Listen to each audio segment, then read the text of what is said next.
Hello everyone. If you like our videos, please subscribe our channel Nitya Education and press the bell icon for more updates. Thank you.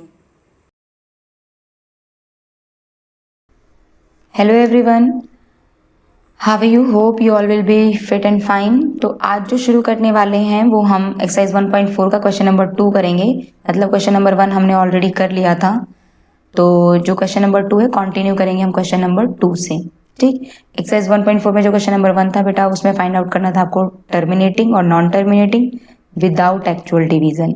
और जो question number 2 है उसमें आपको क्या find out करना है, write down the decimal expansion of those rational number in question one में जो आपको रैशनल नंबर दे रखे थे उनमें से विच हैव टर्मिनेटिंग डेसिमल, उनमें से जो टर्मिनेटिंग डेसिमल थे, सिर्फ टर्मिनेटिंग, जो नॉन टर्मिनेटिंग आ रहे थे उनके बारे में बात नहीं कर रहा, सिर्फ टर्मिनेटिंग के बारे में बात कर रहा है। ठीक है, तो आपको क्या बताना है कि जो टर्मिनेटिंग डेसिमल आ रहे थे उनको बताना है कि उनकी डेसिमल एक्सपेंशन लिखनी है। क्या लिखनी है?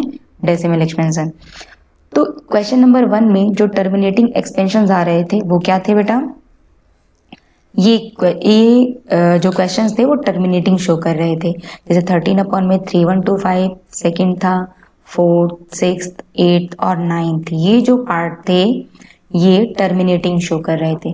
तो ये जो टर्मिनेटिंग शो कर रहे थे सिर्फ इन्हीं के डेसिमल एक्सपेंशन लिखनी है। क्या लिखनी है? डेसिमल एक्सपेंशन लिखनी है आपको। तो क्वेश्चन नंबर 1 से शुरू करते हैं हम। देखो, डेसिमल एक्सपेंशन जब आप लिखते हो तो देखो, मैं कभी भी बोलती हूँ कि आपको 320 को आपको 10 से डिवाइड करना है या 320 को आपको 15 से डिवाइड करना है, तो आप सीधा ऐसे ही डिवाइड करने लग जाते हो। ठीक है, और फिर कोई ना कोई डेसिमल पॉइंट आ जाता है डिवाइड करने के बाद। तो आपको लॉन्ग डिवीजन से नहीं करना, यही ध्यान रखना है। जो आपको माइंड में बात ध्यान रखनी है कि लॉन्ग डिवीजन आपको नहीं करना। आपको करना क्या है एक्चुअल में कि आपको लॉन्ग डिवीजन ना करके आपको सिर्फ डिनोमिनेटर को 10 की पावर बनानी है। क्या बनानी है? डिनोमिनेटर को 10 की पावर बनानी है। अब बात बेटा ध्यान रखो कि डिनोमिनेटर क्या है? क्यू। और क्यू किस फॉर्मेट में यहाँ पे दे रखा है? देखो, यहाँ 13/3125 था और 3125 को क्या लिखते हैं हम? 5 की पावर 5। आपने क्वेश्चन नंबर 1 अगर किया होगा तो आपको पता है कि 5 की पावर क्या लिखते हैं, इसको 5 लिखेंगे। तो मैंने बोला कि जो Q है उसको आपको 10 की पावर बनाना है। और 10 की पावर बनाने का मतलब 5 को 2 से मल्टीप्लाई करेंगे तभी वो 10 की पावर बनेगा। लेकिन 2 की कितनी पावर से मल्टीप्लाई करेंगे ये बात आती है। तो बेटा जितनी 5 की पावर है उतनी ही 2 की पावर आपको लेनी है। क्यों लेनी है वो मैं अभी बताऊंगी। देखो, आपने लिया 5 की पावर 5 था तो आपने 2 की पावर कितनी ली? 5 अपॉन में 2 की पावर 5, ऊपर नीचे आपने मल्टीप्लाई कर दिया। आपके पास आया क्या? 3 इंटू 2 की पावर 5, और नीचे क्या आया? 5 की पावर 5 और 2 की पावर 5। आप लोगों ने लॉ ऑफ एक्सपोनेंट पढ़ा है क्लास 9th में नंबर सिस्टम में। तो वहां क्या होता है, लॉ ऑफ एक्सपोनेंट में क्या होता है कि अगर पावर क्या होती है? सेम, तो जो बेस होता है अलग अलग उसे हम मल्टीप्लाई कर सकते हैं। समझ रहे हो कि पावर क्या होती है? सेम, तभी हम बेस को मल्टीप्लाई करते हैं। अगर ये पावर बेटा सेम नहीं हुई, मान लो बच्चे ने, मैंने बोला कि 10 बनाना है तो उसने 5 की पावर देखी और सिर्फ 2 से मल्टीप्लाई कर दिया और वो सोचेगा कि 10 की पावर बन गई। तो अगर यहाँ पे 2 सिर्फ लिखा है और आपने 10 लिख दिया, इसको 10 की पावर 5 लिख दिया, तो वो गलत हो जाएगा।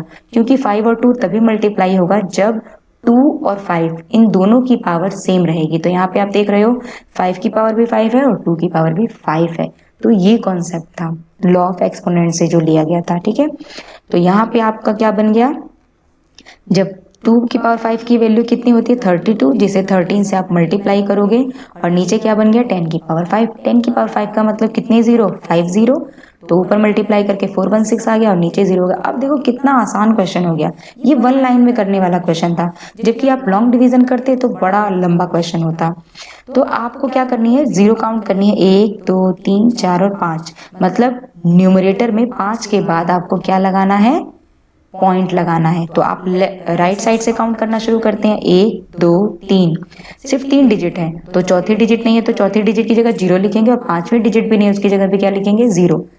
इस तरीके से। तो क्या लिख दिया आपने 61400 और उसके बाद क्या लगा दिया पॉइंट, तो आपने 5 डिजिट के बाद पॉइंट लगा दिया।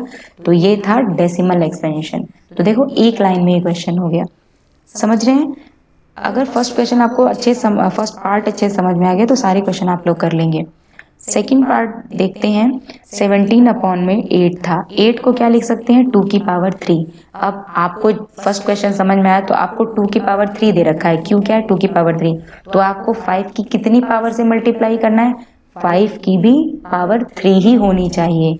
तो 5 की पावर 3 से ऊपर नीचे मल्टीप्लाई कर दिया, तो ऊपर क्या आ गया मेरे पास 17 इंटू 5 की पावर 3 और नीचे क्या आ गया 2 की पावर 3 और 5 की पावर 3। तो देखो अब यहाँ पे पावर सेम है ना, अगर पावर सेम है तो मैं बेस को क्या कर सकती हूँ मल्टीप्लाई। तो बेस मल्टीप्लाई करते ही मेरे पास क्या आ गया 10 की पावर 3, तो हमारे पास ये आ जाएगा 2125 और 10 की कितना 10 की पावर 3 मतलब 1000, मतलब आपको कितने के बाद पॉइंट लगाना है 3 डिजिट के बाद, तो 1 2 3 1 के बाद क्या लगा दोगे आप पॉइंट, तो यहाँ पे आपका आ जाएगा 2.125। ठीक है। क्वेश्चन नंबर 4 पार्ट देखते हैं इसका। 15 अपॉन में 1600 जिसको सॉल्व करके हमें हमारे पास आया 3 अपॉन में 320 को पावर की फॉर्म में, क्यू को 2 और 5 की पावर की फॉर्म में हमने लिख दिया। अब ध्यान से देखना जरा क्वेश्चन कि 2 की पावर कितनी है बेटा 6, 2 की पावर कितनी है, मैक्सिमम पावर देखनी है आपको। ऐसा नहीं कि आपको कि मैम यहाँ पे 5 की पावर तो 1 है तो यहाँ पे तो 2 की पावर 6 है, तो अब कैसे मल्टीप्लाई करना है, आपको मैक्सिमम पावर देखनी है कि 2 की पावर कितनी है 6, तो 5 की भी आपको पावर 6 चाहिए। अब 6 चाहिए का क्या मतलब हुआ, 5 की पावर 1 तो है ही ऑलरेडी मेरे पास, मुझे 5 की कितनी पावर की जरूरत है, 5 की 1 पावर है मेरे पास और 6 बनाने के लिए मुझे 5 की जरूरत है। ठीक है, तो मैंने 5 की पावर 5 से मल्टीप्लाई कर दिया।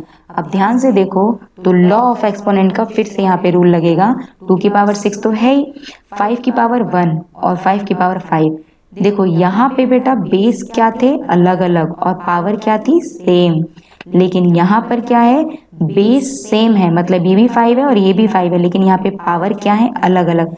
तो जब बेस सेम होते हैं और पावर अलग होती है तो बेस को मल्टीप्लाई करते वक्त पावर जुड़ जाती है, जुड़ने का मतलब 1 + 5 कितना हो जाएगा 6। तो ये लॉ ऑफ एक्सपोनेंट याद रखने पड़ेंगे आपको। ठीक है, तो यहाँ पे कितना आ गया आपका 3 इंटू 5 की पावर 5 कितना होता है 3125 होता है, और 2 की पावर 6 एज इट इज आ गया, और 5 की पावर कितनी बन गई 5 तो यहाँ थी और 1 यहाँ, तो 5 की पावर 6 हो गई।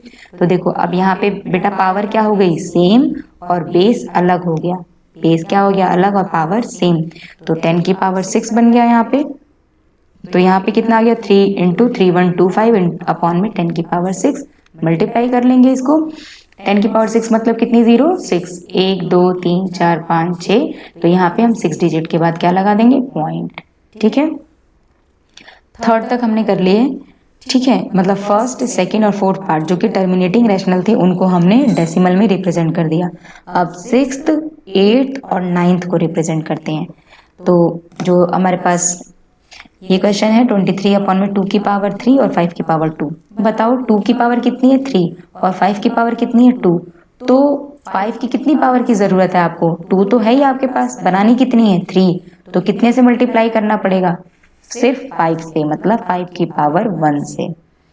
ठीक है, तो हमने 5 की पावर 1 से मल्टीप्लाई कर दिया, तो जैसे ही 5 की पावर 1 मल्टीप्लाई किया हमारे पास 2 की पावर 3, 5 की पावर 2 इंटू 5 की पावर 1, बेस क्या है सेम, पावर क्या है अलग अलग, तो मल्टीप्लाई करते वक्त पावर क्या हो जाएंगी जुड़ जाएंगी, मतलब ऐड हो जाएंगी।